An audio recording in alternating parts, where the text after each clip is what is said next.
שלום לכם חברים, כאן לירון רז. אני רוצה לעשות איזה סדרה חדשה ואני אקרא לה פודרפט לרמה הראשונה. אני לא יודע אם זה שם טוב או לא, אני רק רוצה להגיד, בסדרה הזאת אנחנו נצטרך לעבור את כל הרמות, וכל רמה שנעבור אנחנו נעשה דראפט. זה פרק ההסבר. אנחנו עוד מעט נעשה פרק שאנחנו נתחיל כבר לשחק, אבל פה אני רק רוצה להסביר לכם מה זה דראפט למי שלא יודע. פודרפט זה מוד חדש שהביאו לפיפא 16 שבו בוחרים שחקנים.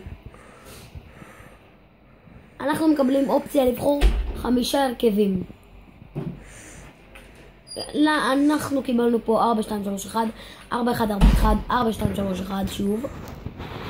עד שפה זה וויד ופה זה רגיל. ו5, 2, 1, 2, 3, 4, 1, 2. אני אלך על 3, 4, 1, 2. וכאן אנחנו קיבלנו לקפטן שלנו. אנחנו קיבלנו פה את אינייסטה, סרג'יו בוסקץ, עזארד, לבנדובסקי וריברי.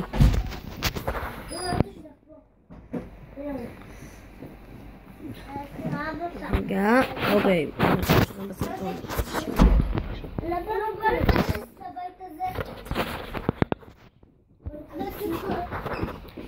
אוקיי, אני לא יודע מה לקחת בכלל, אין לי מושג מה לקחת.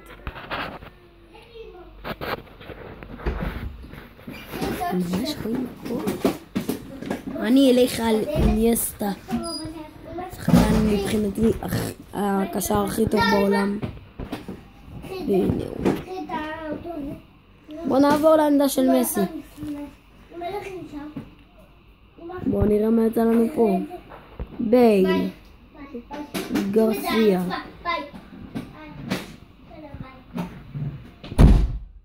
וסוסוארדו, שהוא שחקן יותר מהר מבייל כמעט. אני לא יודע מה לקחת, שאני אעשה פשוט כזה דבר.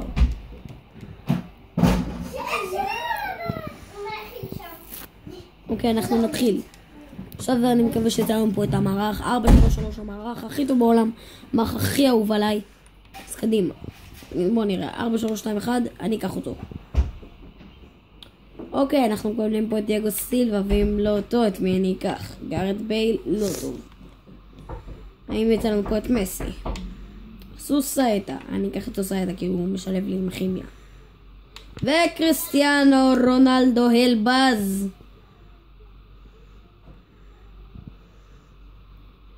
הנה קיבלנו את הדראפט שלנו.